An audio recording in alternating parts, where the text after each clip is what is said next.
and welcome back to another episode of Marn Time. You're here with Big Will, and of course you're here with the Bullers once again. Joining back is Buller Minnie and Buller Joe, and of course, as always, there's Buller Alex. How you boys doing? Good, bros. Good. That's all right. Yeah, so we're here for another episode of Marn Time. We of course pushing out as much content as we can. Of course, working around all of our very busy lives with work and family. But it's always good to be able to sit down with the boys for this time that we allocate for the podcast. And of course, we're starting to have team meetings as well on behind the scenes. But with that being said, before we go into today's episode, I just want to speak about, remind our followers and our fans out there that are sort of maybe a bit confused about what Marn Business is all about, what we're trying to do here. There's been, some speculation, some assumptions that we're something similar to a cultural program or something where we're strictly about just supporting and assisting with, Aboriginal and Torres Strait Islander males. However, that's not the case. I think it is confusing with a name like Marn Business, but with what we are trying to do, we are trying to make sure that every man, no matter what culture, religion, or creed they're a part of, that they feel supported, that they feel that they can relate to us in a way, right? And I think that's what we're trying to do as well. Of course, we don't have time and money at this point in time to maybe run some programs in school, but I just want to remind people that we're not. Once we do get to that point where we are able to run programs and be able to spread the message a bit more, we're not going to be an exclusive program or an exclusive group to a certain culture or race. We want to be able to open this up to Aboriginal, Torres Strait Islander, non-Indigenous people, sort of white Australians, Polynesians, always like refugees, immigrants that might have just joined Australia recently, or, mob that have been here for a while that aren't necessarily Indigenous. So yeah, that's what we're all about. Something to remind us and something that, us boys have spoken about, ever since the creation, And that's the thing too, when we first started, Buller Joe can attest to this, is, when we first started, we just wanted to be sort of a gym page where we post up our personal bests. But, this time around, seeing the gap that we see in our communities, especially in North Queensland, where we all have grown up, there's definitely a gap that needs to be closed around men's mental health and the stigma around it. But yeah, hey, look, that's just something I wanted to push out there. And of course, with us boys here, sort of, I guess we're not paid yet, but as part of the staff here at Marn Business, that's what we want to push, and hopefully everyone understands that moving forward. But yeah, is there anything else, boys, you want to add to that, or is good? Nothing. You touched all the bases, Pretty much said it, Yeah, cool. All right. So we'll head on into our episode. All right. So we'll just do a general check-in. Who wants to go first? How you's going? How's the family? How's work? How's life in the north after life-threatening floods and earthquakes? Yeah, a 4.7 earthquake that just hit last week. What the hell's going on in North Queensland? Life's good, bro. Just work, same old, still training. The young fellas just started footy at one of the clubs that I used to play at. So yeah, that's like different feeling again. More happy and stuff seeing him there. Like he was there before, and life's good, bro. Just same old stuff. Getting a lot more stuff done with going to do some study and stuff like that. So yeah, happy. Yeah. Yeah, nice. Ballamini. Yeah, no, just work, bro. Just work and family. My boy's teething at the moment, which is no sleep. But it is what it is. But no, just working, just heading up to Ingham in a couple of weeks for some work, for some flood relief work. Yeah, nice. They got impacted pretty hard up there, so go up there and fix some of the roads and stuff like that. Only up there for a week, but just see what we can do in that week. But other than that, just chilling, working, catching up on some sleep when I can. Yeah, nice. Okay. Oh, that's awesome And work there. me, just work. Work's been impacted because of the floods this year that we had. A lot of our schools have dropped out because of it. You know, kids not rocking up to school, and we need those kids to deliver our program. So, yeah, sort of struggling at the moment with schools for work, but term 2 is coming up soon, so that'll be good. Training as much as I can train when I can train. Yeah, just busy with work. There we go. All right. How about yourself?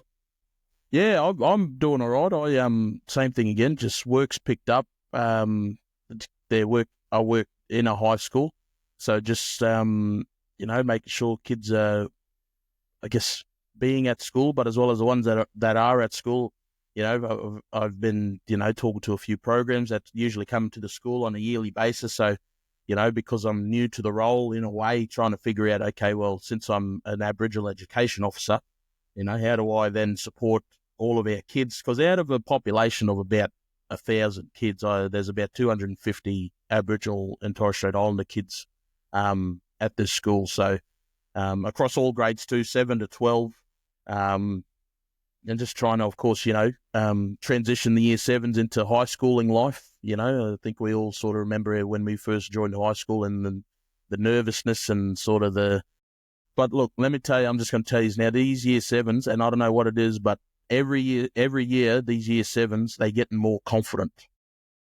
Now, I don't know if you boys will relate to this, but I remember when I started year 7, year 8, when I think, in Queensland high school started in year 8 at the time, that you see your 11s and 12s, or you see your seniors, you do every bit to avoid them. You're scared of them. You don't want to make eye contact.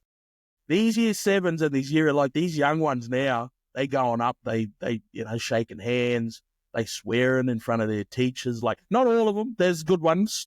But like I said, I think this age of social media is giving these kids a lot more confidence where they're just, like I said, I look at how these kids interact in front of their senior students. You would never catch me acting like that. Only until I got to like 10, maybe I'd be doing for the year 11s and 12s. But these kids nowadays, they're different. They're built different, which is scary, but also great as well. But other than that, work's going good. You probably could see from my hat. So I went down to Melbourne, rubbing it in a bit, but I had tickets to Chris Stapleton. And an opening act that he had was Marcus King, one white American fella that he's got some pipes on him. You guys have ever heard like Marcus King songs before? Nah. No, mate. He bloody deadly. He's good. He did a few originals, but then he also came in with a few covers. He covered what's that song from Crowded House? Hey now, don't dream it. That's a song, right? Don't dream it's over. So he sang a cover of that, so everyone was singing along to that one in Rod Laver that night. What else? Just been chilling, work and home. Trying to organise some holidays. I'm going to New Zealand here in a couple of weeks for the first time, my first international trip. So going back to my partner's motherland. So I'm going to force her when we get to the airport to do Welcome to Country for me. And I want the whole dance and singing as well. Again. But look, that's how I've been going at the moment. We've just been chilling. Just work and just trying to get through to the end of term. So on our school system, which is called Central, that we use, I think all schools use it in New South Wales. But there's a little countdown on the homepage. There's a countdown for how many days left in the term. I think there's about 25 days left in the term. So I'm counting it down every day to get to the school holidays.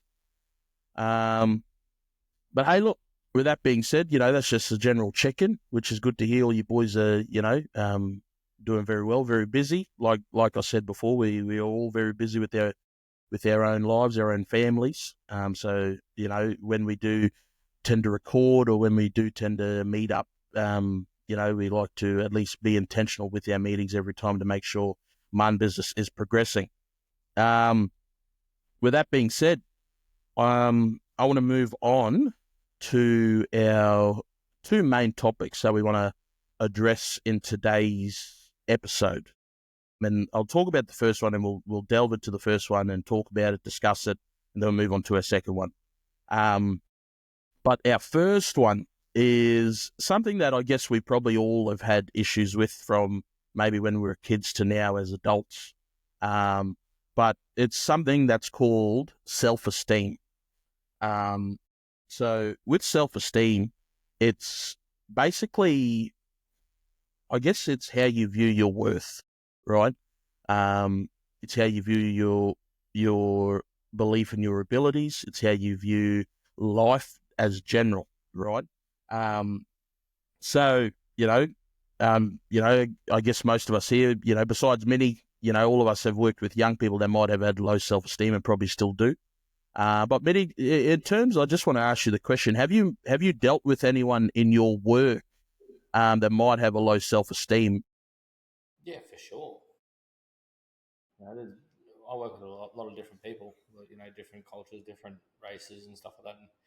And especially for people that just come from a different background, they've got low self-esteem, or not. They don't. It's not they necessarily have it, or sometimes they just develop it. It's just being around a culture full of hard working people, being out in the sun all day and stuff like that. And you got someone that comes from a different work background of someone that, I know a young fella that, he come from back from delivering pizzas. That's all he ever knew. And then he's coming to a construction job that, you're out in the hot sun 12 hours a day, 10 hours a day, whatever it is. And, it's a big shock for him. And, his self-esteem went from, being confident that what he used to know to, he doesn't know anything about this new role. So his self-esteem came down. I've watched him progress over the past 3 years, and he's a completely different bloke now. He's gained that confidence back again.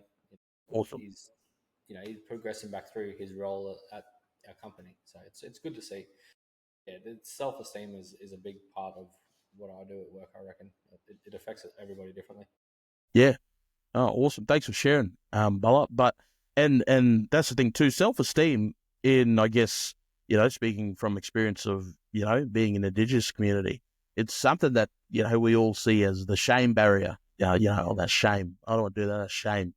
There's, self-esteem and shame basically go hand to hand. I guess I do have a list here of sort of characteristics of low self-esteem. So something you can keep an eye out for moving forward. And this is not, of course, an exhaustive list. Like, self-esteem can present in many different ways. But typically a person with low self-esteem is extremely critical of themselves. Everything they do, they're like, oh, I could do that better. Or, I could have done it this other way and people be happy about it. Just whatever they do, there's always someone better that does it, or, that's their thoughts, right? Downplays or ignores their positive qualities.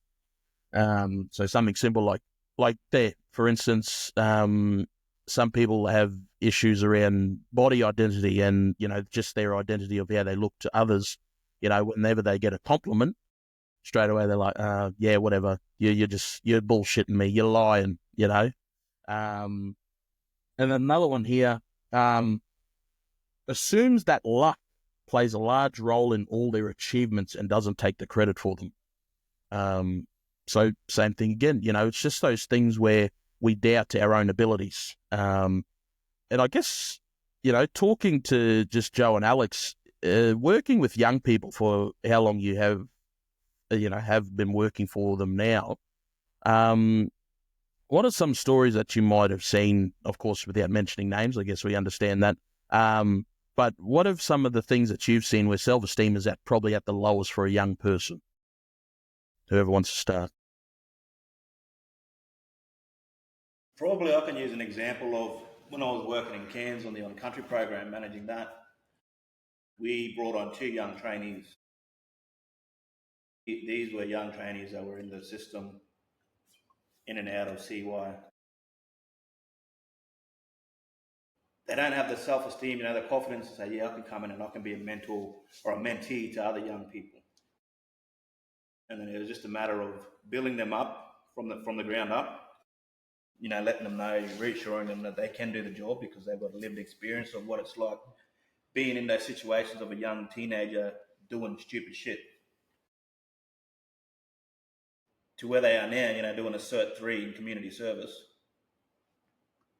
from, let's say, 2-3 years ago, where they're on the SOOOO list for YJ, which is a serious repeat offenders index, to where they are now, role models for their younger peers in Cairns, and showing them that there is a way out of that lifestyle if you just put your mind to it and build your self-esteem up, build your confidence up, and don't be afraid to just do it. I guess that's an example where I can use of someone being that low where they don't think that they can do it just because of their background and what they've been through in their past traumas. Yeah. All right. Thanks for sharing. Yeah. But that would like bring your self-esteem up as well, like seeing that, you know what I mean? Like, would it? Yeah. It's a fulfilling feeling for yourself knowing that you've helped these kids. It's rewarding for not only myself but the other work colleagues I had working with me as well. Because we had to mentor these young boys how to be mentors themselves. We use the word mentees because they were trainees. But I guess the whole organisation should give themselves a pat on the back for even allowing that to happen and even going through that thought process of, hey, let's get these young boys on a traineeship. These are 2 young boys that are always coming to our programs, coming to our camps, listening to us when we tell them to do things, and that hard work of showing up and being consistent and doing something actually paid off for them in the end because they end up getting jobs out of it. End up getting their learner's license out of it, and they were making money from it instead of going out and stealing for money. Mm-hmm. Yeah, nice. Definitely feeling, I think. And I think that's the what do you call it? That I guess the reward for working with young people, but what then outsiders don't understand is you're playing the long game because, of course, these kids have time to turn their lives around, like Bella Alex just said. But it's not going to happen, within a week or, they might do something in a week that is different, but that then is a small change that they're going to make for future. But then, to Bella Joe, have you maybe not even work as well, maybe if you want to touch on anything in your personal life, but is there any examples that you might use that where you've witnessed self-esteem, a low self-esteem in a person? Not even in person, probably myself, to be honest. Yeah. I'm like that all the time. Like, my missus has been telling me to study for that many years now. And I'm just like, yeah, nah, I'm good. But in my head, I'm thinking, I've been out of school for ages, and I'm like, nah, I can't do that, I don't think I can do it. And she's like, yes, you can. But like just this year, like over the years, she's been helping me enroll, but then I just wouldn't go to the next step. And she was like, what are you doing? I was like, no, I'll do it next year. Yeah. Next year. And then finally this year, I finally went into it and built my confidence up and was like, yeah, you know what, I'm going to do it. So, yeah, I was like, for me, like myself, like I'll get that bit of low self-esteem to do it. But then now I'm at it, I'm happy that I'm there, So, yeah, that's where I see it in myself. Yeah. I guess as well, Will, you can see it within our workplaces with we all work in community services. You've worked in community service besides Minnie. You can see it when you bring a young person on that's just brand new to this field. Like, for example, like here at Daily Choices, you know, we go to schools and we've got to facilitate programs. And you got to tell them, no, you're right, you just got to go on there and yarn for 1 hour, talk about this, educate them, then you're done. But sometimes they feel like they don't do it. You know, they got that anxiety of like they're overthinking things all the time and they're just stressing out. And it's a matter of reassuring them as well and making sure that they can go in and do it. You know? I think that's what's important with your friend group as well. You know, you got to surround yourself with people that are going to lift you up. You know, or in a workplace, you know, you got to have a good work environment to make sure you can do these things and build your self-esteem up, build your confidence up. And before you know it, once it becomes repetitive, it just becomes habit, and you're doing it and doing it and doing it, and it just becomes easier. That's it. Yeah. Thanks for sharing, Bella Joe and Bella Alex again. And I guess, you know, from my experience, you know, something recent as, you know, me working in this high school, you know, sort of have a student there that, you know, same thing again as complex issues, complex background. There was a time just recently where they, like in an art class, you know, I just asked them, you know, they come to the room on break time and they, you know, I ask them, hey, you know, I saw you had art, you know, how was your art class? And, they also like, because they sort of have, sort of consistent behavior issues, they have like these blue cards, they call them. And basically the student has to take them to take this blue sort of sheet to every class. And then after every class, the teacher would, of that class would grade them on their behavior. And then basically the whole goal to get off a blue card is to make sure they get straight A's in their behavior, right? So anyway, so I sat down and I saw that they had received like a C or something. So they had to be on the blue card a lot longer. So I asked, like, you know, what's going on? And then they're like, no, I was doing this artwork, like they were making like pottery or they were making a cup. And they, you know, just sort of, what had happened was they messed it up. And then basically the work that they had done, they chucked it straight in the bin. You know, like, you know, sort of just looking at low self-esteem and sort of talking about it, you know, that idea of that fear of failure as well. Like, but not just that, but just that idea of, oh, you're going to mess it up. I'm just going to move on to something else. I'm not going to try it again. You know, seeing that in a young person, of course, is, you know, quite disheartening in a way. But like, you know, Alex said, you know, you play that long game with working with young people and, you know, slowly but surely, you know, that young person is coming around, but it'll take time. But, you know, that's just an example of, you know, that's low self-esteem, that fear of failure, or, you know, that a way around it, you know, or trying to find a way around failure. The only way to, you know, there's so many different quotes around, you know, being comfortable with being uncomfortable. You know, you got to go through failure to come on to the other side, for success.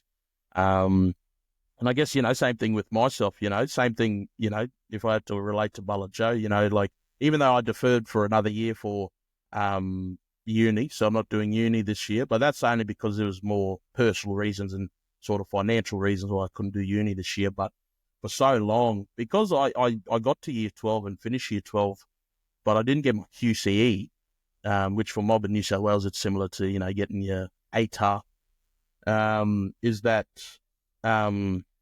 because I didn't get my QCE when I finished year 12, you know, when I got that note saying I wasn't going to get it, you know, Mum basically told me, oh, you know, you're going straight to the workforce and you know, there's no, not saying that she didn't say there was no hope of me going to university, but she said, you're going to have to go straight to work. You know, no university's going to take you straight away. I was like, okay. So, you know, I've been working, you know, 2015, I finished school, 2016 got my first job. So for almost a decade, I've just been working with a few certificates in there. But all of it was, you know, quite easy in a way. But then that idea of university has always been in the back of my mind, you know, and then moving away from home and, you know, being in a space where, and being with a partner that's sort of, what do you call it, that need for motivation is there, and going on to further my studies is something that I've worked towards. But yeah, for so long I was just like, I don't think I can study. You know, I've been basically pushed into work, and I'm just going to be working as long as I can. But then with work comes money, and I want to get more money. That's the only way to get more money in today's world, by having that piece of paper. So that's the motivation now, especially, if I want to, start a family and do all these extra things. But yeah, thanks for all your sharing, boys, around low self-esteem. But, of course, we've got to end on a positive. Of course, there is such thing as being someone that with high self-esteem. And, if you're a person with low self-esteem, or, some of the points we've spoken about relate to you, these are just some sort of tips that you can use to build your self-esteem. I'll probably only say 3. There's a big list here. Let's just say, first one, don't compare yourself to others. What's that famous quote? Comparison is the thief of joy. If you're worrying about what the other brother boy's doing in the gym and he's lifting heavier than you, you're not going to reach your own potential, right? And same thing again, sort of that little note next to it, it says, recognize that everyone is different and that every human life has value in its own right. Make an effort to accept yourself, warts and all. That's what it says, warts and all. So all your warts, especially those ones that you have many. On your back. Don't compare yourself to others. Biggest thing, talk to yourself positively. I guess, I'll address it to all you boys. What are some things that you tell yourself sort of positive-wise every day that sort of gets you going or keeps you sort of above the line, as people would say? To be honest with you, I don't think I really tell myself anything positive every day. Yeah. I'm the same. And it's good that you're talking about it, because it's something that we should be doing, talking yourself up, making yourself feel good. But yeah, I don't think I do, I don't either. Yeah. Not once. No one? I think when it comes to work, I'm so fucking... Get in, get out. I'm get in, get out. But I'm also so down too. Like, I do enjoy my work sometimes, but sometimes I'm like, I fucking hate this place. Like, it's not as bad as what I make it out, but I don't sit there and honestly think too positively of like trying to tell myself like, a positive thing for the day. I don't think I reflect on that or do that really to myself. And now that you're pointing it out, like, I probably should thinking about it. Yeah, probably should. No, definitely, yeah. Like even just waking up and just be like, I'm gonna have a good day. Yeah. Like, I don't even think. No, I don't think that. I just wake up, breakfast, okay, go. Just Wake up, shower, think, fuck, I don't want to go to work today. Yeah. I think that's the mentality of all of us in this room. We just get up, go to work, we go, another day, another dollar. That's it. I think that's exactly it. I think start maybe even in the afternoons I reflect on the day and like write down 3 positive things out of my day. I think that's something like I probably should be doing, like, because I think it'd help mental health wise. But yeah, It'll help mentally. And, change that mindset of it's Wednesday. Thank God. God. Fuck, 2 more days left to work. Like, it's good that you brought that up. So I never even not that I didn't like pay attention to it, but I never envisioned it in a positive way. Yeah. But I didn't think of it like, okay, it could help me positively for the day, because I just, as it is, get in there, get out as soon as I can. I'm glad you bring that up, because holy, bro, it just makes you think about it. It makes you think, eh? It does. And I remember the reason why I guess, it's here on the list here, but something that I have has always stuck with me. So I don't do it much now, even though, we should do it every day. But the reason why I don't do it much now is because I did it a lot when I was in school. So when I would, because I've always been a big fella, right? I've never been someone with sort of a body of like a Captain America or something like that. Of a Joe Zaro. But no, like, when I was in school, because I was a lot bigger than, no, I guess I wouldn't say bigger, but because I was a big boy, I had to prepare myself for always bullies at school. And something that, my late uncle taught me was, he would talk to me in like little examples, right? Something that I still do, like when talking to kids, I'll try and relate it to an example of something. So something that he used with sort of positive self-talk is, I didn't know this, but like world champion boxers, let's say like Mayweather, for instance, is that, he always said he was the, the best ever, TBE, that's always something that he always had. The reason why he had so much money is because he was the prize fighter for a very long time. Same thing again with Muhammad Ali. Everyone calls him the greatest, but you have to think at a time, when he was only 19, 20, he said it. People didn't believe in him, but he believed it himself.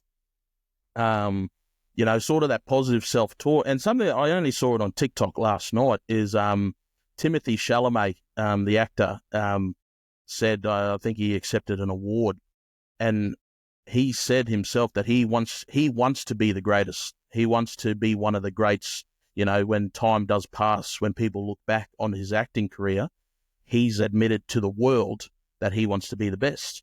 But then again, sometimes, and this is why maybe we don't do it as much as we should, as just human beings, not as just men. But when people start to talk about or believe in their own abilities, usually it gets shut down by people around us, right? It's usually like, don't be too cocky, don't be too overconfident. That famous sort of interview with Tiger Woods when he joined his first pro tour, and saying he's going to win the tournament, and that interview was like, you'll learn, or, he basically downplaying Tiger Woods. Of course, in hindsight, we know that Tiger Woods is probably the greatest golf player of all time. But, at the time, when someone even in his face was saying, it's a bit brash to say you're going to win your first pro tournament, a Tiger didn't pay too much mind to it. So positive self-talk is definitely something that needs to be done. But like I can admit I don't do it as much. And sort of my point to it is what I used to say to myself. And like I said, because I was sort of, a fellow with sort of a bit more heavy set, I used to actually tell myself I was beautiful every morning. After having a shower, I'd put on my jocks or put on my shorts, but I actually stand up in front of the mirror without a shirt on, and I just tell myself I'm beautiful. That's all it is, just 3 words, and then fucking ready for the day. And I think it's something that, with those talks when I was still young, it's sort of, develop my mind into the place. You guys have seen my social media. Every 3rd or 5th photo is me with my shirt off, showing my titties, right? It's just part of my identity, right? Something positive, I sort of change it into, sort of my own little brand that I've had now. I guess I wouldn't call it a brand, but, sort of that social media identity, Big Will, sort of that, some people that aren't necessarily comfortable with being of a certain size. I'd like to believe that I've accepted it, not necessarily being unhealthy. I'm trying my best to be as healthy as I can, better than I was previously. But I'd just like to say, that I'm happy, and I think because of that positive self-talk that I set to myself when I was younger, that I'm able to sort of go through the day without worrying about my identity. There are other things that I maybe need to set positive self-talk about. But that sort of comes with then actually doing it again and becoming a habit, like Bella Alex said. What else is there? And then one more. Here we go. One more. Exercise. It is such a good boost to the brain for all kinds of things, but especially in combating depression and helping you to feel good. Of course, when you exercise, you need targets. So targets need to be step by step, such as starting with a walk around the block once a day, enrolling at your gym class or a local gym or at a class, or going for a swim. And I guess you boys, Bella, Joe, or Alex, you said you boys train. How does exercise sort of help with your self-esteem? Same thing, like what you were saying. Tell yourself that you're beautiful and stuff like that. Me going to the gym makes me feel like, fuck yeah, I feel good about myself. Same thing, all through high school, I was skinny. I was small, I was wearing, me and Colby used to share clothes, that's how fucking tiny I was. And then, out of high school in my teens, Probably didn't start chucking the weight until I was about 21, and then I just let myself go. Just more and more each year. So I think me going to the gym and training is just a way for me to say, look, I'm still that person that I was in high school on the inside. It's just a matter of getting my mind frame and everything back to the way it was, and just blocking out people, and they say, oh, you're fucking big now.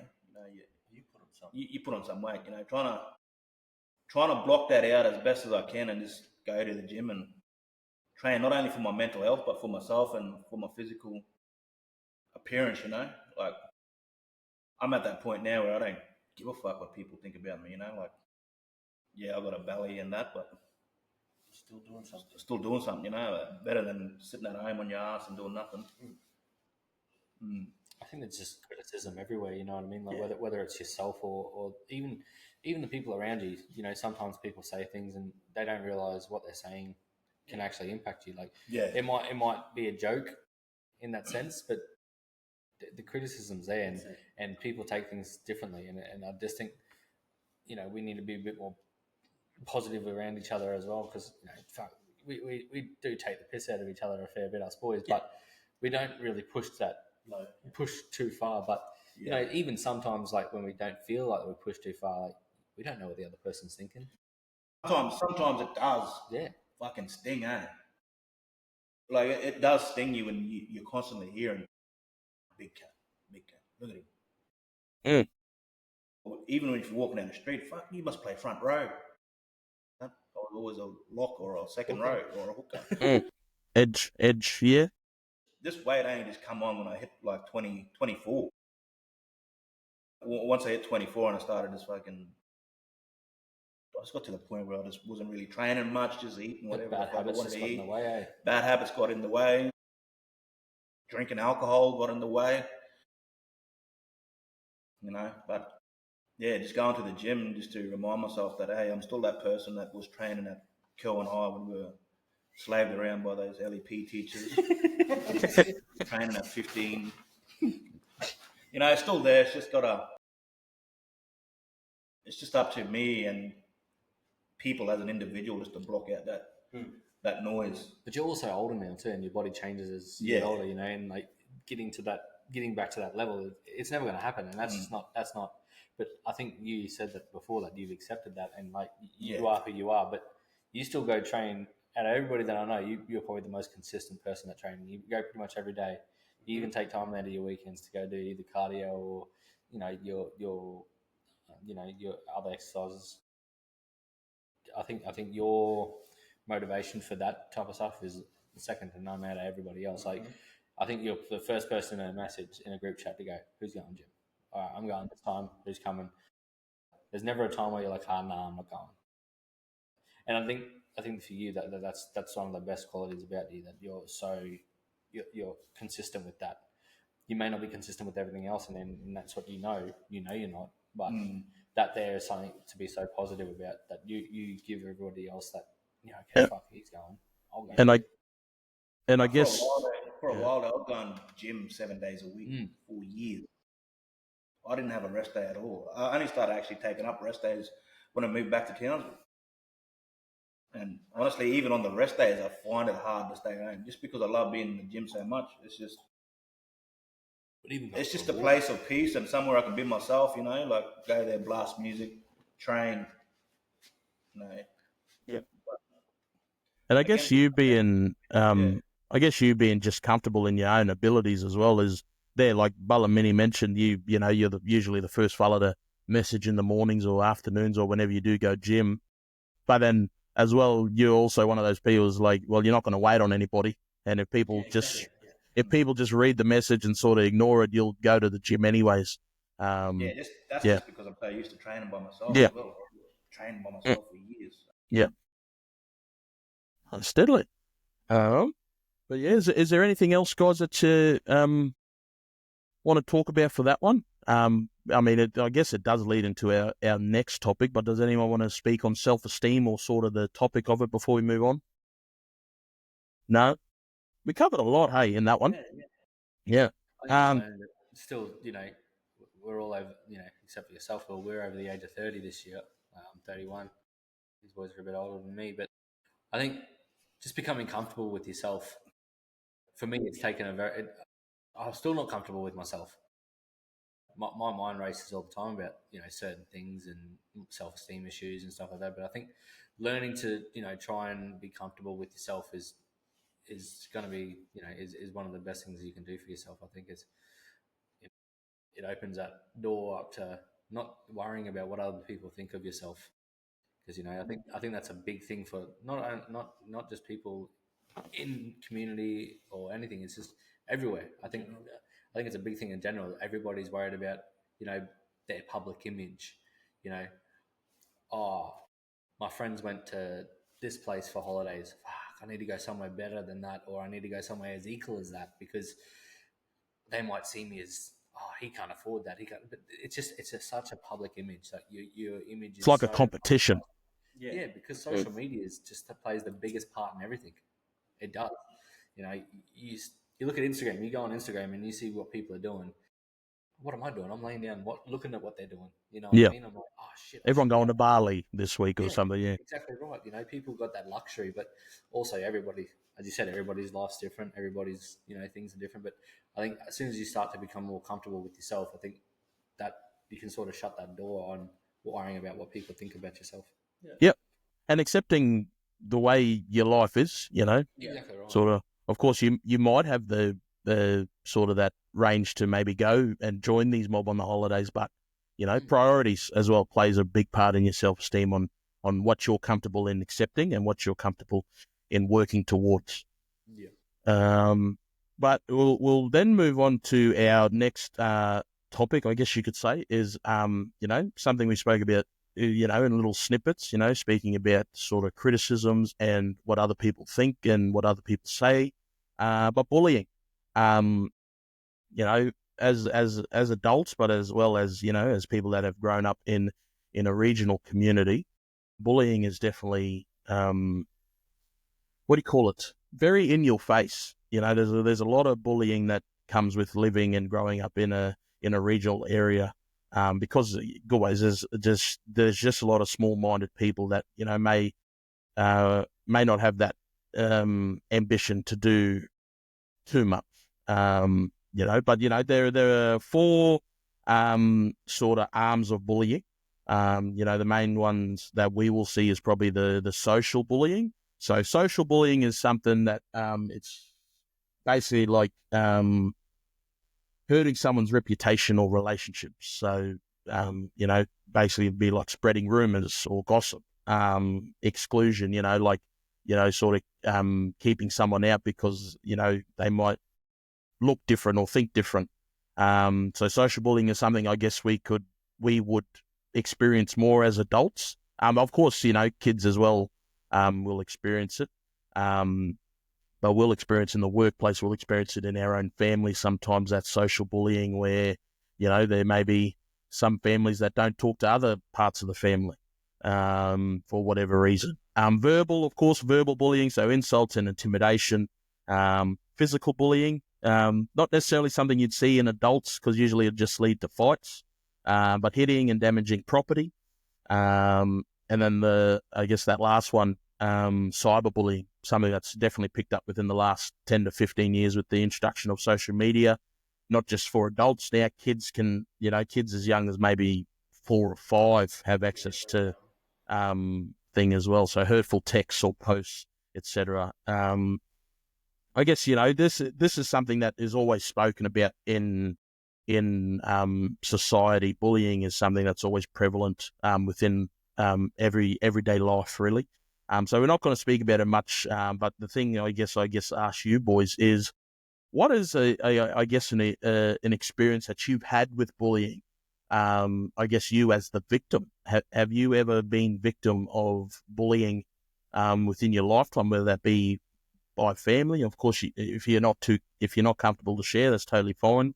Family, whether you've been bullied at work, whether you've been bullied by friends, whether you've been bullied just out in the community. I guess I'll open it up. What do you boys have experienced with bullying and how it sort of looks?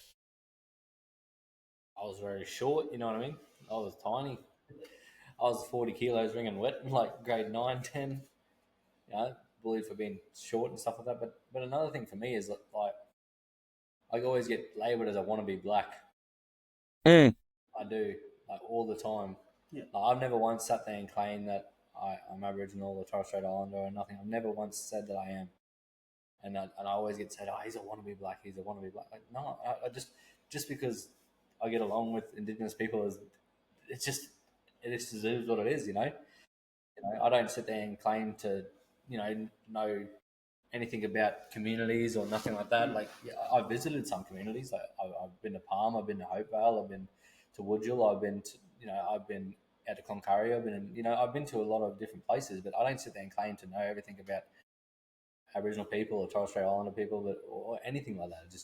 But being told, I hate it. I do. I hate being like, oh, he's a wannabe black. He thinks he's black. Like, no, I never once said that. I don't think that at all. Like, I'm a white man in Australia, but just because I get along with Aboriginal people and Torres Strait Island people, like, that's what I'm labelled. I'm labelled as I want to be black, and that to me, I get angry over that. I do, because it's frustrating. It is really frustrating. You can't help it. You grew up with. That's exactly right. That's just the type of people I grew up around. Who's saying this to you, Minnie? Yeah. It's happened. It happened all in my high school, eh? Like, yeah. I guess going to Guay's a school like Kerwin-I, where Guay's a big population. That's how he got his name, Minnie. Man, I've had that nickname since I was true, man. I had that nickname before I knew these boys. Like, my mum gave me that nickname.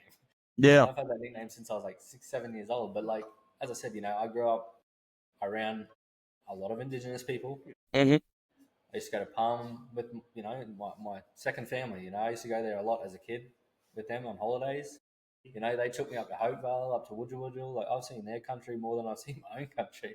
You know what I mean? But, like, it's just, I don't take none of it for granted either. I'm so blessed to have the experiences I've had because of these people.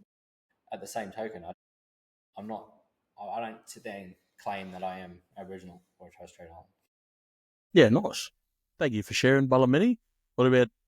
I might maybe speak on my experience. As a kid, because I was the youngest in the house, so I have an older sister, but then I also have my mum's youngest brother. He was only born 5 years older than me, so he was basically, even though he's uncle, he was just he was basically just big brother. Us three were the kids of the family, and we were treated as such. And but being the youngest in the household, I copped a lot of bullying from my small uncle and my older sister a lot. Same thing again on my differences. I was the fat kid. What do you call it? As a kid, I had eczema. I had a skin condition where, in the really hotter months, I'd get infections on my knees and elbows and, all this stuff. So, I'd be called, roly poly. I'd be called, sort of anything that sort of has to do with my weight. With my skin condition, something that I couldn't help. That was called things like crocodile, dinosaur, all these things, and I'm not, of course, just putting it out there to sort of say that my small uncle and my older sister are bad people. It was just, I guess, something that I had to grow up with, and I guess, I don't want to use it as a pun, being called crocodile or dinosaur, but it basically is giving me tough skin. But yeah, but not, it wasn't just that as well, but like bullying as well occurred in video games. I'd play against was my small uncle. He'd never let me win. Card games, he'd never let me win. Footy, never could win against him in football. My older sister, the only time she'd ever join in was when I'd make her upset, because she was one of those ones where, if she didn't like the way you spoke to her or said something about her, then she'd hate you for 2 weeks probably. She's still the same person. So because I was bullied as a kid at home, sometimes I'd take those behaviours to school, and this was just in primary school. So like I sometimes go to school and like bully other kids. And of course, plenty of conversations were had with myself and, my mother about, my behavior. And sometimes I'd fight at school as well. Like all, and that's sort of that example of what bullying can do to a young child is, especially at the time of when it's happening, is that, could lash out, could then project that behavior onto other kids. And people just shouldn't be bullies, whether you're 5 years old, whether you're 55 years old. Like, you don't know what other people are going through. Yeah, bullying is something that, it's basically a stain on, of course, I can't speak for other countries, but it's a stain on our country and our schools as well. So many schools. And, working in a school now, I sort of can see it where, people complain, schools don't do nothing for bullying. People, like, there's not enough staffing and just not enough, even for those staff that are sort of contracted to the school. They're just not trained well enough. There's not enough exposure and training to respond to bullying. The response to bullying we know is the bully gets suspended or expelled. However, they move to another school, they're going to keep doing it. There's no sort of rehabilitation, and that's the thing with. Find the easiest option. Yeah, the easy way out, is expelling them or suspending them, which is only adding more to the cause. Yep, and it's to the cause, but as well as the area of effect. They move to another school, they do it again. They get suspended, expelled there. They go to another school, do it there. They move to another town, they do it to another school in another town. Right. But a lot of these kids have been doing it for so long that it's just that's just how they are, because you don't know what their childhood was like. You don't know what it was like being in their household. It's just, as you said, there's not enough facilities to be able to manage that one thing. Like there's not enough awareness about bullying. No. And like No, you for said, sure. you can do it online too, so you won't know if they're doing it, And that's the thing too. Like, of course, being bullied at home is different because you're always around it. But if you were just bullied at school back in the day, of course, sort of I came through school when sort of what was it, Hotmail and like Facebook was still sort of on the up and coming, but you could still be bullied. But nowadays, kids have their own phones. I'm not sure if the rules in Queensland made it up there yet, but New South Wales have banned phones in schools. Not necessarily that it's stopping the rise of bullying or that it's stopping sort of that sustained effect of bullying. But yeah, it's just so accessible now, just like how everything's accessible by the touch of your finger, And that's why, I tell kids all the time is like, but they don't understand it. But like, it's like if someone's sending you messages or sending you, block them. You know what I mean? But then, they're like some of the kids now, because, and this is something that we just all understand as being sort of teenagers, we need to retaliate. There sort of needs to be that mindset. We need to retaliate. We need to give something back. Otherwise we're weak, right? And that's just, being a young person, you think you're 10 foot tall, but, something as simple as screenshot. And this is what I tell the kids, screenshot and block as the best thing you can do. Because then if you do go to your teachers or your principal or, your parents at home or even the police, bullying can be seen as a crime in some cases. If you take your stuff to the police and you have evidence of it, just go to the right people that can make the difference rather than responding, because then you're not helping anybody in that case. But yeah, so bullying is something, if we had to leave with something today, bullying is something that you'll face in every part of your life, from childhood to that sort of adolescent age, from like say 13 to 18, and then 18 and up. You'll always have that's an unfortunate thing. And as black people as well, we sometimes have to tell the kids we work with, hey, look, sometimes you're not going to get a job because of the way you look, or you're not going to maybe have a lot of friends because of the way you look. But that's just something you have to prepare kids for. Sometimes, and it's not even a race thing as well. Like they're Ballamini, with sort of different body sizes and shapes. Sometimes you just got to have that yarn with some of the kids, or not even kids, but sometimes you just got to have yarn with people and be like, hey, look, just come and be friends with me. Or, you might have to face some grief or face some exclusion because of the way you look, or face some comments because of certain things that might be going on in your life. It does happen. And, I think that's the only thing that we can do as, we have two parents here with Joe and Minnie. Not sure about Bella Alex. But we need to, just expose and get to it. It's a community issue for sure. We all need to chip in and stop it where it needs to be stopped. I think But for, yeah, I think for me and Joe, like I can't speak on Joe, but it the bullying scares me, but for my son, you know, being a young Indigenous boy from his mother's side, who's very light skinned like myself, like I'm very white, but but he's gonna get that coconut, you know what I mean? Like it's always gonna be around for him. I think bullying is gonna be around for him forever, but it's just the way he's gonna have to learn to manage it. You know what I mean? You boys see it online more than what I would. The comments that are in the comment section from keyboard warriors and fake accounts, and you don't even know who those fake accounts are. It could be somebody and they're there making those comments. I seen something the other day where a business put out a comment using their business profile, and now they've come out and said, "Oh no, we were hacked." Like, you are who you are, but just being able to, I can't speak on Newsboys, but for my son, I just, he's got two rules in life. I don't care what he does, some form of self defense, and he does a sport. And it's not, the self defense isn't so he can beat up other kids; it's so he can defend himself. Kids these days are so much worse than what we were.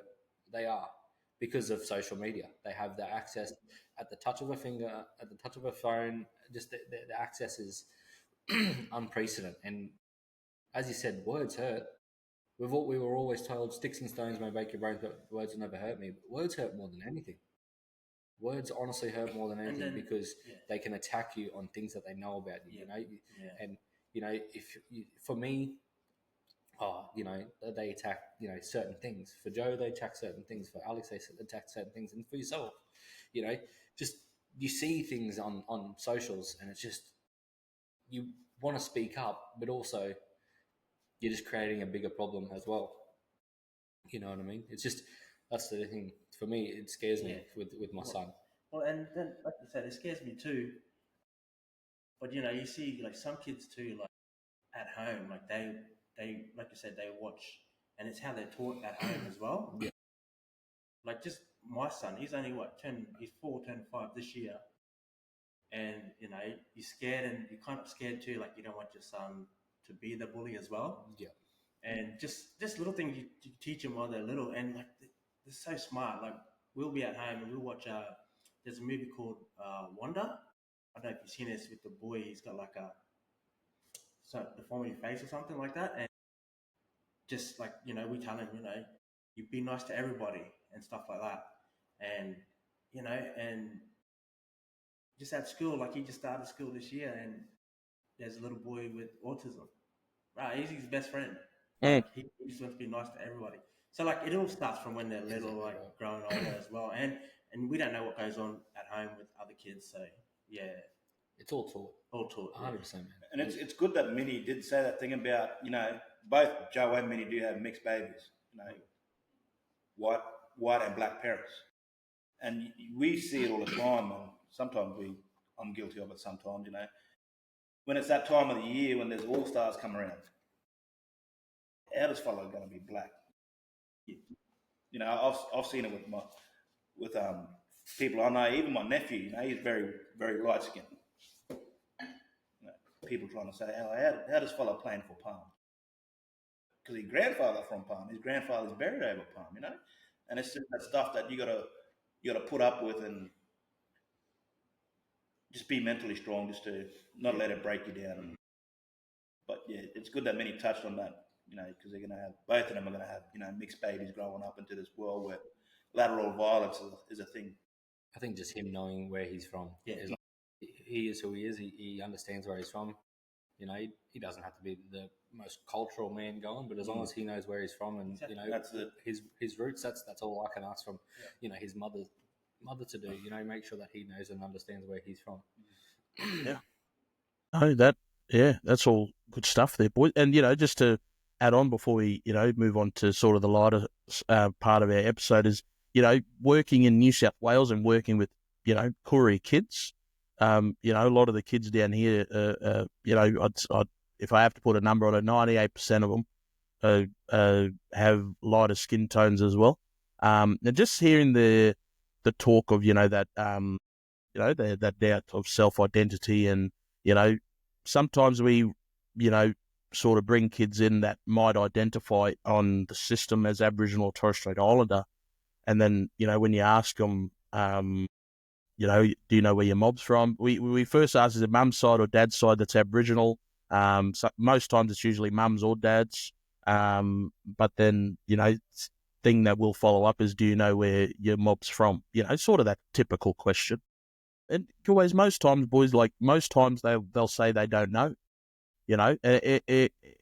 There's a number of things, right? Of course, New South Wales being the first colonised area of Australia, there's definitely some very deep, dark history in the state's sort of history from colonisation to now, where some mobs down here don't even exist anymore, or not exist, but there are some families here that are probably the last surviving family of a certain tribal group. Not just that, but sort of that racism and sort of that bullying around, or you can't be Aboriginal because you're white. This is a common message that I get from the kids, from me working in the school now, but also running a program in a school that's a cultural leadership program. The racism that I would have faced is different to the racism that these kids face, but it's racism all the same, right? But yeah, it's definitely something that, something that I'm being exposed to where, then maybe if I go to another community, so for instance, I want to go work in remote again, and, something that's maybe calling out to me is remote over in WA up in the Kimberleys. Of course, they might face racism up there. That's different as well. They're on the other side of the country. They got a different history to us on the East Coast. So it's all going to be different. But like I said, racism and bullying, it's all the same. And, it's unfortunate. And it's something that, once, and this is something that my partner and I have discussed as well. And, the stories I come home and tell her, is sometimes she's in fear of bringing kids into this world because I'm a Murray or an Aboriginal Torres Strait Islander person from up north coming down. There's also some stigma around myself coming into another man community and maybe stealing a job or taking a job that might be well deserved of a local fella. And that's some bullying that I'd face in myself, where because I'm an outsider, people sometimes doubt on my experience and work knowledge on how to work with Koori kids. Of course, I have to admit that it's something that I'm still working on. It's definitely something that I'm working towards. But if you do go into another man community, you're going to face some backlash or some bullying around it.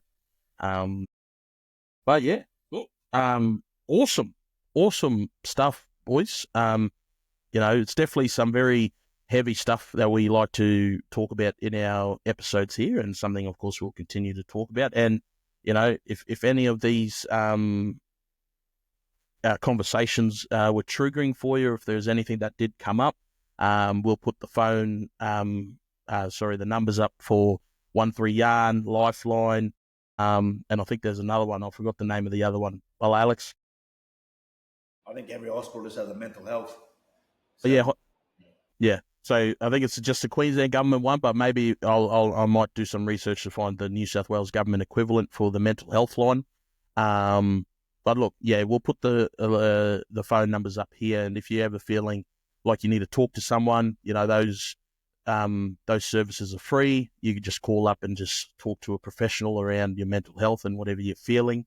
And if I have to sort of talk about experience, I used one of these helplines a couple of years ago, and basically it's all anonymous. You don't have to share names or anything. They'll just listen to whatever issues you got going on.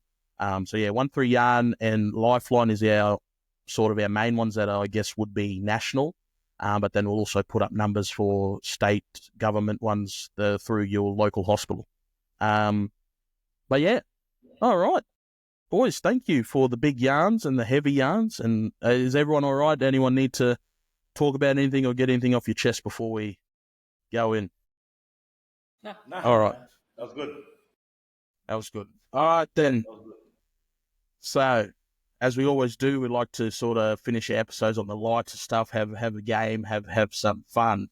So this is the return of SOOOO. For this year, we haven't had SOOOO yet. We've had some games, but we haven't called it SOOOO because it hasn't felt like a SOOOO game. You know what I mean? But with that being said, a game that I've seen that I want to present to you boys, and it's only a 2-player game, so we have to figure out who's versing who first. So Alex and Minnie are going first. All right then. So the game is we're going to call it the bullshit game. So basically, what's going to happen is between Minnie and Alex is basically how the game works is I'm going to give you a topic, and basically what's going to happen is, let's say Minnie, because you're the younger one, out of that topic, you're going to say a number on how many you can name.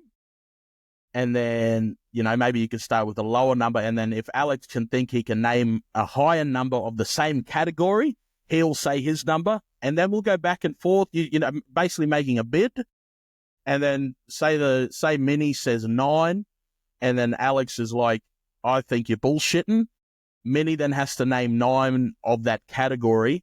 And Joe, because you're sort of sitting out this one, how long do you think we should give Bulla Minnie or Bulla Alex to answer? It can be the timekeeper. Yeah. You got your phone on you? Can I grab it? I don't know. No, that's all right. I'll be timekeeper. All right. Sure. So basically that's it. Give them Yeah. minutes. Give us a minute. So 60 seconds, a minute? Yeah. All right. Because you know what happens, you start rattling names off and then you sit there and you're like, So we'll go with a minute. All right. Yeah. So are you boys ready for your first? Oh, I do have 3 categories. But anyways, I have 2 categories. We'll go with Bulla Alex. A, B, or C? B. All right. So the topic is Queensland State of Origin goal kickers. And to give you a bit more information and context, it is from 1980. So this is the whole history of Origin, the whole history of Queensland State of Origin. Anybody that's kicked a goal. Anybody that's kicked a goal. Not a field goal, just your normal conversion after a try. All right? And, penalty goals are included as well, just no field goals. Okay. So, but just to give you the number, there is a maximum number, of course. So the maximum is 25. Ooh, wow. 25. So, Minnie, out of the 25, how many do you think you can comfortably name? Do like in that minute, can I just rattle off names, and if they've kicked the goal, like does that count, or do I have a certain amount of fucking like bubbles? No, you can. Yeah, you'll say the name, like in those 60 seconds, you'll name as many players as you can you think have kicked a goal for Queensland, and I'll confirm yes or no, and I'll basically keep tally of the correct ones. Yep. All right. Yep. So how many do you think you can name out of them 25? I'll say 6 to start with. 6. Well, Alex, you think you can name more? I'll go with 8. 8. Bulla Minnie. I'll go 9. 9. Bullshit. Oh. All right, then. Hold on. So what are we going for? We're going for 9. 9. All right. So I'll just start my timer here. All right. So you got to name 9 correct ones. All right, ready? Oh, hold on.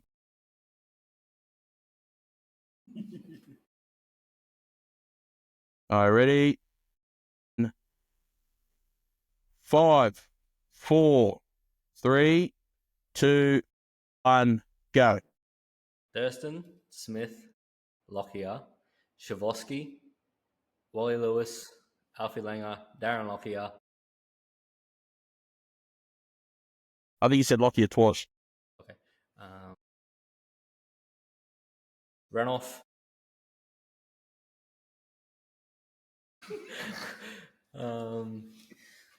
Did I say Wally Lewis? I did. Probably missing some like real key players. You're at 5. And how much time do I have left? You have 20 seconds. Oh shit. Yeah, no, I'm done. Got it. Yeah, no, I'm done. I'm done. You finished? I'm bullshitter. I can't think. Sorry, mate. So that means Alex gets a point. Yep. So Alex gets 1 point. All right. So out of the 25, you named 5. You named Thurston, Smith, Lockyer, Lewis, Shafosky. Alan Langer never kicked a goal for Queensland. So those were the 5. Shafosky, Thurston, Smith, Lockyer, and Wally Lewis. Did you want the full 25? Yeah, go. All right, from the start to the newest one.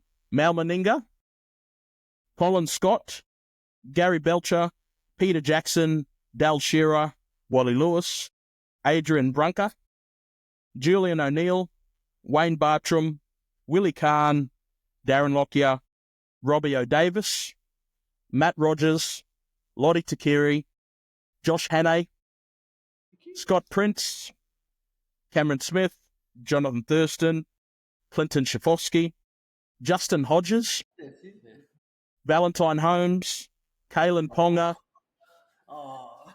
Ethan Lowe, and Daly Cherry Evans has been the most recent kicker.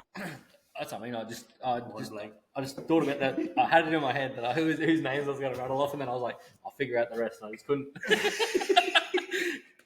So, Joe, are you in this game, or you just want these two boys to play? No, they can do it. All right, then.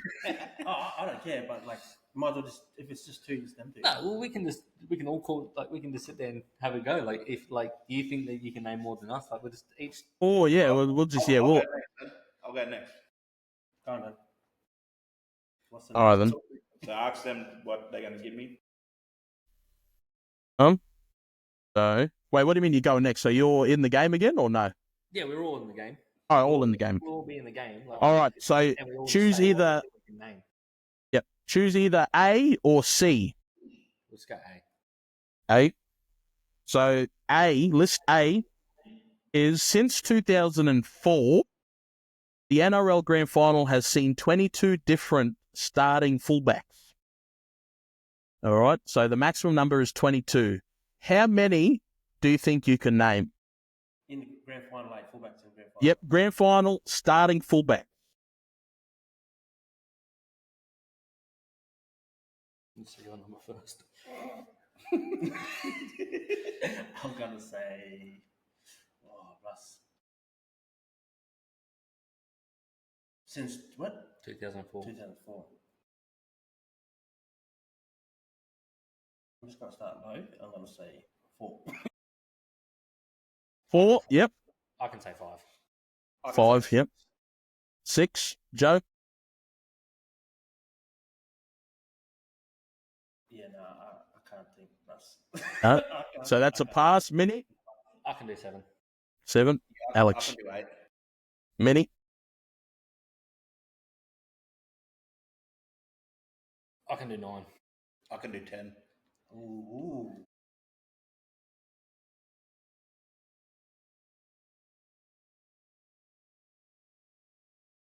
Balamini? I know we can do 10, but can it?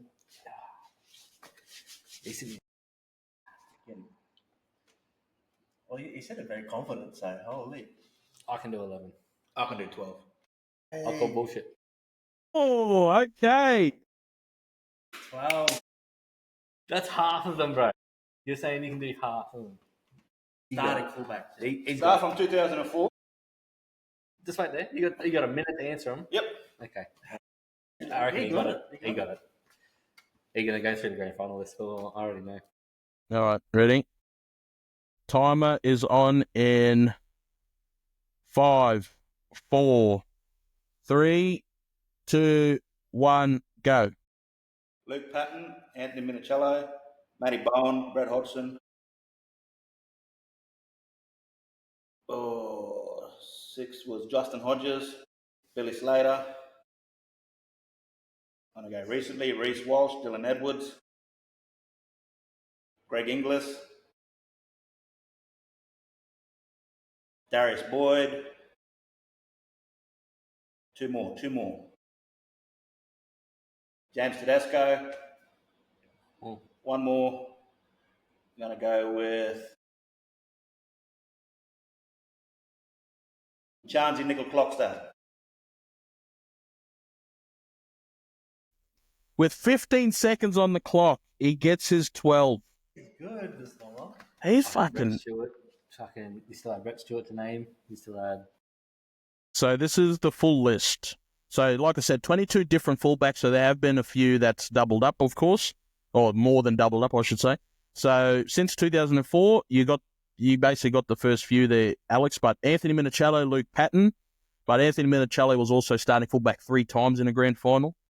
You had Brett Hodgson, Matty Bowen, Billy Slater, Justin Hodges. Billy Slater, of course, was a starting fullback 7 times in a grand final.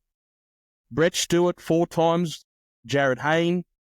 Darius Boyd did it twice. Kevin Locke. Ben Barber did it twice. Greg Inglis, Sam Perrott. Lachlan Coote did it twice. Cameron Munster was also a starting fullback. James Tedesco did it twice. Charns Nickel Clockstad. Dylan Edwards, of course, has done it 4 times. Ryan Pappenhausen, Blake Taff, Clint Gutherson, and Reece Walsh. Those were the 22 different fullbacks since 2004. That's good. Yeah, 12. good. Holy. That's good. And this year, Latrell Mitchell. Yeah, he wish. Um, Guy Gray. Yeah, Jai Gray. Well, there, Blake Taff was our starter fullback for 2021. That's why we lost. Anyways, but look, of course, conversation about football. Rugby league season is back. Got to give it to Alex. He's won that challenge. Congratulations. He's redeeming himself from the losses he took last year. You got one more, right? Well, you want the other list? Yeah, may as well. All right. So the last list, change of sport. It's NBA MVPs Oh, since 1985. Jesus. I can name 5. I can name 6. I can name 7. Don't look at me because I don't even follow the sport. Sorry, so maximum number is 23. Oh. I can go 8. I'll go 9. Bullshit. Oh! Got him. So 9 by many in a minute. All right? So MVP. Yep, NBA regular season MVPs. Yep. All right. So what do you say? 9. 9. Yep. He got it. Let's go. 5, 4, 3, 2, 1, go. Joker, Giannis, Steph Curry, LeBron, Tim Duncan, David Robinson, Shaquille O'Neal, Derrick Rose, Russell Westbrook. There you go. Ding, ding, ding, ding, ding. Good work, Minnie. James Harden, Kawhi. Did Kawhi Kawhi. get it? Yeah. Dwayne Wade. Shaq. Yeah, that was. Allen Iverson. Yeah. No, Allen You Iverson. did that with 35 seconds on the clock. You got Left. MVP too, AI. All right, so Charles Barkley. this is the list from. Time's up now. This is the full list from 1985, starting with Larry Bird, Magic Johnson, Michael Jordan, Charles Barkley, Hakeem Olajuwon, David Robinson, Karl Malone, Shaquille O'Neal, Allen Iverson, Tim Duncan, Kevin Garnett, Steve Nash, Dirk Nowitzki, Kobe Bryant, LeBron James, Derrick Rose, Kevin Durant, Steph Curry, Russell Westbrook, James Harden, Giannis, Jokic, and Joel Embiid. I forgot about that. Yeah. So those are the 23 NBA MVP winners since 1985. Of course, a few of them doubled up in that time. That's why it could have been more. But yeah, it's only 23. But yeah, good work, boys. Give yourselves a round of applause. A little game. And of course, next week when we have our whiteboards, we'll play some trivia. But, with that being said, like I said, the start of the rugby league season is back. The last game is on today. Melbourne versus Parramatta. Parramatta's paying $8 for the punters. Gamble responsibly. We'll have that on the thing as well. But hey, look, I guess all of our teams have played. What's everyone's verdict on first round? We're dangerous. Yep, dangerous. I think I like Manly's attack. They look electric. They do. I think that first 20 minutes, like if they could play, they're not going to be able to play like that for 80. When you've got players like Turbo, Olakuatu, you can't, even DCE, like the way he's playing at his age. Even Luke Brooks had a good game. What the hell, bro? Turbo Russ, he looks freaking. But yeah, Turbo, every time he touched it, something was happening. He got 109 Supercoach or something like that, and he didn't score a try. Bro, well, he was everywhere. He was just, if he was fit every single year, he would be pushing Dalian all the time. You know who? As well because of their fucking fans.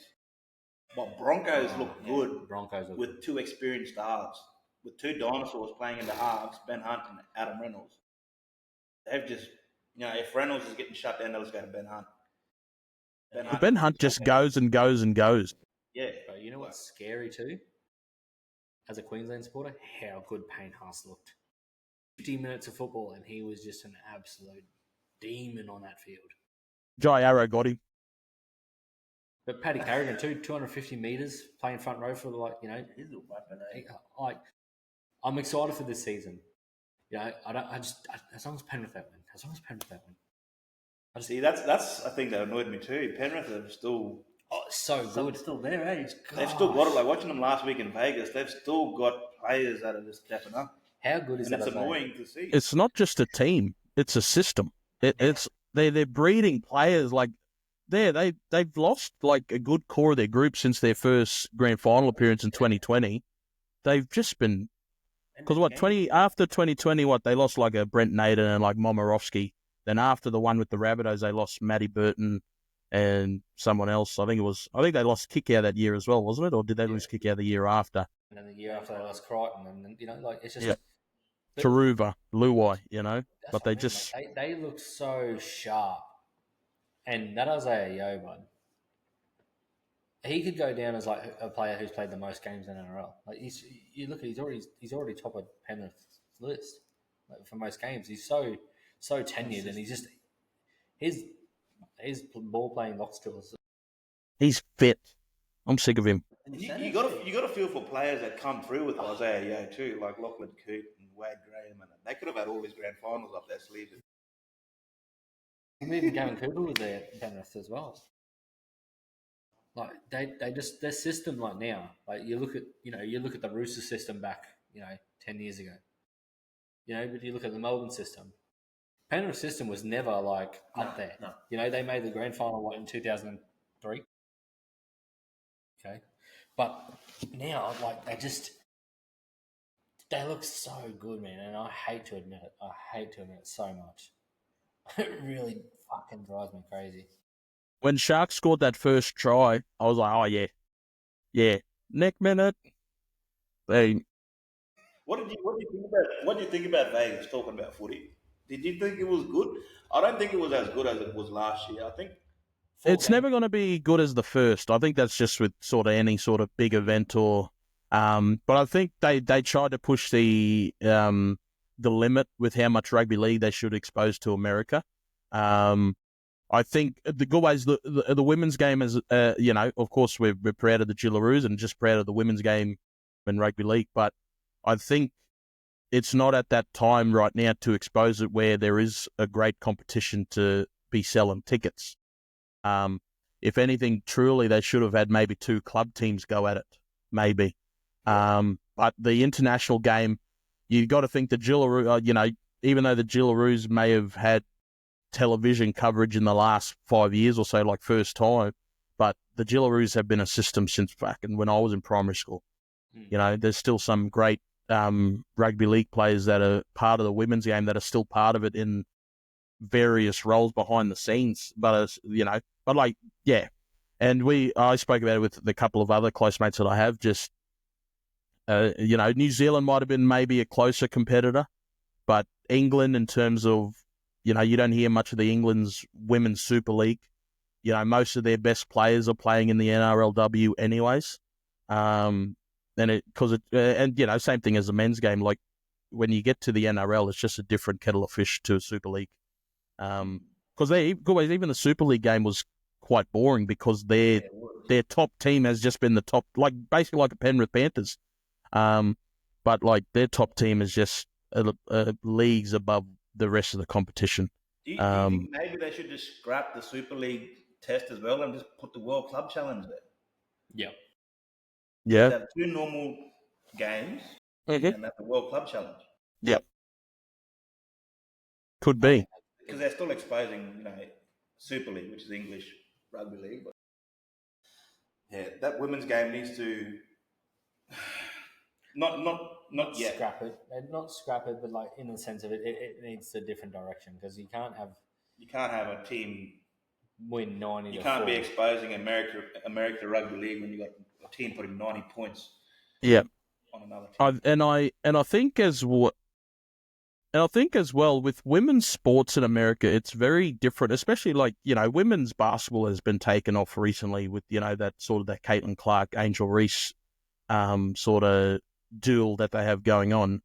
But in terms of contact sports like a rugby league, women's, like just to sort of have that comparison, women's gridiron that hasn't taken off, but the only thing that did take off is good ways. Like, when we were coming through school, they had that lingerie football league, like good way, like their idea of women playing contact sports.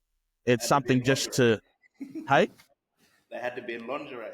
Yeah, they had good ways. They had to be lingerie. And, sometimes, of course, sports that are male dominated, America's just, it's a show business entertainment. Not saying, women should be going over there playing in lingerie, but I think that sort of that comfortability around women playing contact sports isn't as exposed to America right now. Like they can play good ways like a volleyball or a basketball. Like basketball, of course, there is contact in basketball, but not as much as like a rugby league or a gridiron. But I think for the American market, it's very different to how we view sportswomen in Australia. Sportswomen in Australia have places on media. We see women on Nine Wide World of Sports. We see women commentating on what do you call it, Fox Sports. We have women refereeing games.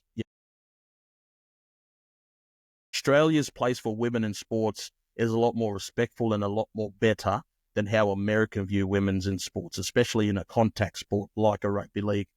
So I think it was great to see, of course, our Gillaroos have a run and, have them girls go out and sort of represent Australia. But I think that the American market is not a good place to start right now for women's contact sports, in a way. Maybe when they have the NRLW season starting with the NRL season, they could do that. Yeah. They don't start until like June, so. No. Also, like those girls, like they're not training. They've only gone down there to train to play that game. Mm-hmm. Like same as the Super League girls. I'm like they've got a you're talking about expanding their game, but you can't expand the game to America if it's not expanding in the UK. Yeah. Like look at the score reflects their talent in that sense. Like you just said, their girls come over to Australia to play in the NRLW because it's a harder competition.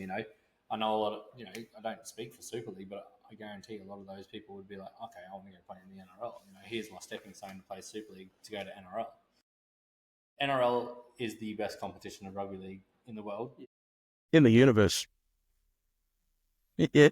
Just like the NBA is the toughest competition, of basketball. It's just, there's nothing that can compare to that. You got the European League and you got the NBL, but it's still not the NBA. No. Everyone's dream is to go play in the NBA for basketball players, as for like rugby league. I'd assume little fellas playing in England, their whole goal is maybe just to get to the NRL more so than Super League. I mean, at the end of the day, Super League is a professional league. It'd be good if you can go get paid to play rugby league for a living, but we just have to be honest. NRL is the epitome of rugby league competition. Yeah. But yeah, no, of course, without going into it a bit further, because we're almost finishing up now, but, I'm happy with how the Bunnies played. Of course, there was some scrappiness there, but, we had a young half sort of that's come in, sort of just been called in with the suspension of our big money halfback, I guess you could say. So the jury's still out. Jury's not out on Jamie Humphries. I like Humphries. He had a few good kicks. He defended pretty well. He's a big body, which is something that you definitely need, especially when you're going up against someone like a Dolphins, or say if they come up against Manly, you definitely need a bigger body half to go up against their big edge back rowers. But look, what about him running over Deedon all night? Like, poor fella. Bruh. We all talk about how good Dearden's defense is, and his defense was good, but he was just copping it from Olakawatu, just steamrolling him. But him again, though, he looks better this year than he did last year. How? How do you develop your game so much in an off season? But then again, he probably had a bit, proper off season. You know what I mean? Yeah. There was no real test matches leading up to the end of the year. See, that's one thing I don't like about State of Origin this year. When you got Payne Haas who damaged as much as he did in round one, and then you had Olakawatu who just did that damage, and you had Liam Martin who also had a good game. Don't even get me started on Liam Martin. I'll say yo. Let's just say it's going to be a tough couple of years. We got Tino back this year, hopefully. Hopefully he can stay healthy. That's our mongrel. That's what we missed, I think. We missed that mongrel. You know what got me proper wet the other night watching the footy? Water. Yeah. Yeah, it was raining. It was raining. No, when Jai Arrow took a hit up and he shrugged off Saifidi, I was like, yeah, that's my boy right there. It's Jai. That's Jai. Why are you pointing to the sky? He's still here. Yeah, he's still here. But that's what got me excited, especially for Guays Jai Arrow sort of having some injuries. He's definitely someone, if he's healthy enough, he's definitely going to be in the Queensland camp coming into Origin this year, and hopefully he brings our mongrel to the big stage as per normal. Boys. Yeah, they were good. Doggies, yeah.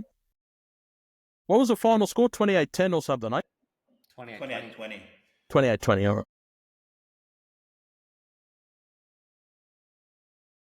Anything you like, anything you dislike? I think our front rowers is just our weakness. That Max King's a beast, though. Yeah, he's a workhorse. They do that job, but they don't really Where's the impact? Yeah, they don't really impact in defense. When they're running into them. And on a Payne Haas or a Paseka, we just need a gun, a decent front rower. That Fafita, he had good touches yesterday when he come on. I'm happy with Tupanua. Yeah, good one. He makes me sick. How did you not get a starting job? And Jacob Preston was just running hard yesterday, so that was good. Do you put Tupanua at 13? Do you give him the starting job? So you got Josh Curran that's suspended as well, and he's still got to come back. So yeah, but they got Jamin Salmon who plays there. It's a good year for the Dogs. I think Jamin Salmon should play 7. No, Gavin. What about your boys? Yeah, what about your boys there, old? I was at work, so I didn't even bother watching it. Yeah, but I didn't even watch it, so I don't even know. I didn't even know who was playing where. Right? It was a piss poor effort, eh? Yeah, From the they. Cowboys. They were just. Oh, can you do that again, Alex? But you know what I mean? Like their defensive efforts were just not there. Like they were playing Oztag or something. Well, how like there fucking couple of times when they did that short side play, it's like, what the hell?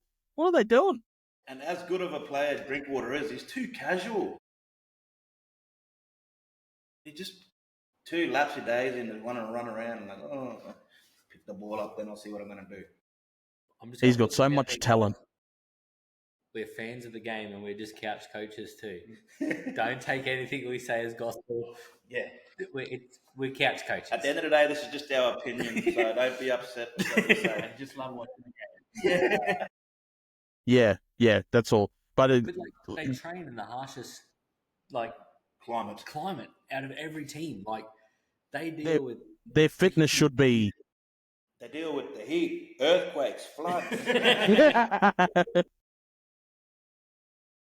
But no, Yeah. like, they should be the fittest team on the field every time. I feel like, but what the fuck do I know? I'm a couch coach. Well, see how that goes.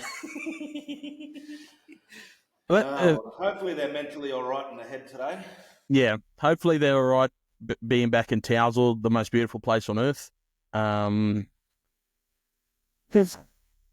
Yeah, but anyways, so we've discussed a lot of things, of course, self-esteem, bullying, and of course rugby league and a bit of basketball in there as well. But before we end it, something we need to just update on is I guess some steps forward, but as well on some merchandise.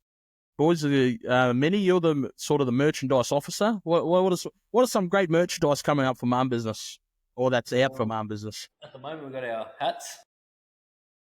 Our hats have just come out. So they're a 5-panel nylon hat. They're waterproof. I can definitely tell you they're waterproof because I got stuck in the rain with it. We've still got some of our shirts available and our singlets. Prices up. Never. We love our supporters. What we're working towards is we've got some bucket hat designs being looked at. We've also got some oversized tees. I don't have any confirmation of when products will be here. I'm just waiting for a few manufacturers to get back to me on our products. But we're also going to look towards, we don't have much of a winter here in Townsville. But, that week that we do have winter, everybody likes to wear a jumper. So might even look to get some jumpers, maybe some hoodies. But for yourself, you'll probably need a hoodie, being down that way. Yeah, it's pretty cold. It's already pretty cold now. Just there's a lot of work behind the scenes that I'm doing to try and find manufacturers that are willing to do what we need to be done. But yeah, I've found a few good ones. But yeah, I'm really happy with the way the hats come out. The singlets, I think our singlets are awesome. The materials top notch, to be honest.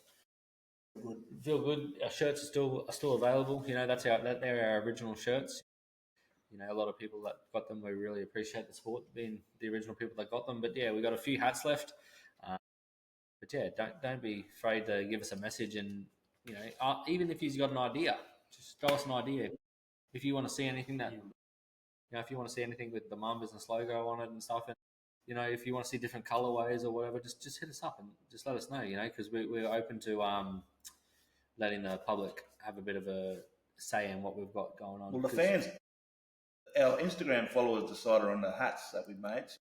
We are open to fans' follower suggestions. Yeah.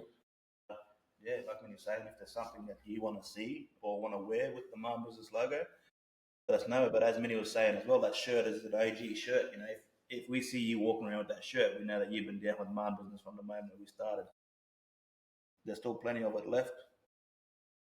As I said, we're selling out fast in our singlets and our hats, and if you want to cop one, just give us a message on Instagram, just with your size, and we'll see what we've got available. And yeah, I think our hats are what are our hats for? Mm-hmm. 40 for our hats, 45 for our singlets, and 50 for our shirts. But we're also trying to get costing down a little bit more as well. It's just a bit hard to try and, as we're not ordering thousands and thousands of, pieces of merchandise, because they're just trying to condense it at the moment to see what our supporters are doing. But as I said, we appreciate all the support from everybody, whether you bought one piece of clothing or whether you bought none. And we appreciate all the support on all our socials and stuff like that. We just had 2 winners of our giveaway, which was Colin and Richie, and they got a singlet and a hat. And, we're going to be doing more giveaways, in the near future. Just but yeah, stick around to our socials. If you, as I said, if you got any ideas, shoot them through to us, and I'll see what I can do and come back to you guys. Yeah, so yeah, a lot of people are saying we appreciate the support. At the end of the day, these merchandise that we are selling helps us get the podcast running, and helps us get more merch. Yeah, it paid for our barbecue last year as well. Yeah. These are the type of things that we want to do. It's not about, a lot of people seem to think that, it's about, they're trying to make money off us. It's not about that. It's about trying to help each other's mental health and, reinvesting into the community. Barbecues, whether it's barbecue or we're looking at doing fishing or going for walks and stuff like that. It's about, bringing people together. It's not about the money for us. It's just, it's more than that. Yeah, and I guess that comes through what people call in the business world or social media as transparency. And like I said, I think I said it earlier in this thing. We're not, us 4 boys here and a few of the other boys that sort of help out behind the scenes. We don't get paid for it. And of course the issues and the topics that we talk about and try to address. They're things that, we have been affected by in our own personal lives and our professional lives as well within work. And we're just trying to make our community better as slowly as we can. Of course, that comes through there, like we spoke about community support. There's that quote, it takes a village to raise a child. It definitely takes a village to get a lot of things going. Us 4 boys wouldn't be sitting here today just yarning about what we do without the support of our community through our upbringing, through our lives now as adults. So for those that have been supporting from day one and even before this resurgence, even in the old Marn business page, there's, the supporters that come over from there to now, just like to say thank you, but as well as we're hopeful and open to followers and fans of all different types of cultural backgrounds. We're open to it. We're open to community-controlled ideas, whether it be the hats, shirts, merchandise. Maybe something as well we can open up is, some things you maybe want to see us talk about on here. Maybe if you want to become a guest as well, always reach out and see if you want to come on for a yarn. Of course, the boys are streaming from Townsville at the moment, so for mob in Townsville that want to hop on and have a yarn, you're always free to come in. But then as well, for those that maybe not be in Townsville, we can always send you the link for this and, make it sort of like a video call where we can yarn to you through that way. There's different avenues that we can touch on, different things that we have discussed moving forward.